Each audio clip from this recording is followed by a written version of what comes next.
আসসালামু আলাইকুম প্রিয় ভিউয়ার্স, কেমন আছেন সবাই? আজকে চলে আসলাম জাস্ট ইবি3 নিয়ে কথা বলবো, কারণ প্রশ্ন জিজ্ঞাসা তো মানুষের অনেক থাকে।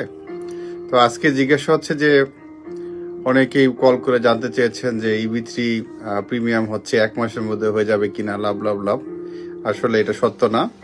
কেউ এই ব্যাপারে বিভ্রান্ত হবেন না যে 1 মাসের মধ্যে আপনার লেবার সার্টিফিকেশন হয়ে যাবে, এটা সঠিক না। বাট এটা প্রস্তাবনার মধ্যে আছে এখনো। বাট কেউ বিশ্বাস করে বা অতি উৎসাহী হয়ে কোনো ভুল সিদ্ধান্ত বা ভুল কাজ করবেন না, এটাই আর কি বলা। তারপরে আপনাদের অনেকে জিজ্ঞাসা আছে যে ভাই ইবি3 তো শুনলাম যে এটা 3 বছরের মধ্যে হয়ে যাচ্ছে, এটাও সঠিক না। আমাদের এখনো পর্যন্ত আজকে পর্যন্ত যদি আপনি ইয়েতে যান, ব্যাকলগ দেখেন 4 বছর 3 মাসের মতো আছে বাংলাদেশ থেকে। এটা বাড়তেও পারে কমতেও পারে, ডিপেন্ড অন দা জাস্ট এখানের প্রশাসনিক সিচুয়েশন।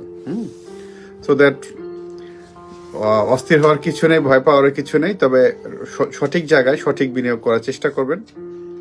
আর কেউ গচ্ছিত তথ্য, লাইক আমি আরেকবার বলেছিলাম যে এটা একটা নীরব ইনভেস্ট বলতে পারেন। যাদের আইডিয়াল মানি আছে বা যাদের অতি উচ্চাকাঙ্ক্ষা আছে আমেরিকা আসার জন্য, তারা এটা নিয়ে ভাবতে পারেন। কিন্তু এরকম না যে আপনার জমি জমা বিক্রি করে ইবি3 জন্য আমেরিকা আসার জন্য চেষ্টা করবেন, এটা ভালো জিনিস না। আপনার যদি যোগ্যতা থাকে বা আপনার যদি ধৈর্য থাকে, সামর্থ্য থাকে, দেন আপনি ইবি3 জন্য ট্রাই করতে পারেন। ধন্যবাদ সবাইকে।